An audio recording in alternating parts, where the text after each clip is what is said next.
mission to find every bird in the world, and we've made it to TIEN National Park, Vietnam. And with the help of Wee from Next Continent, he thought we could find 100 birds in 5 days.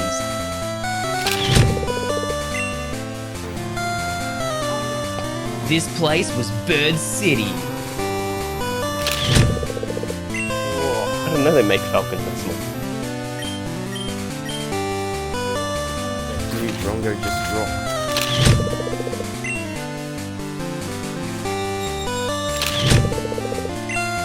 Everywhere I looked was a new species.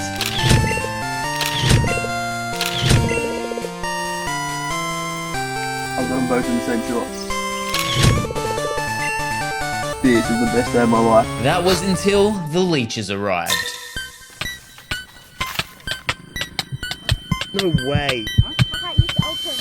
Turns out we had come in peak leech season.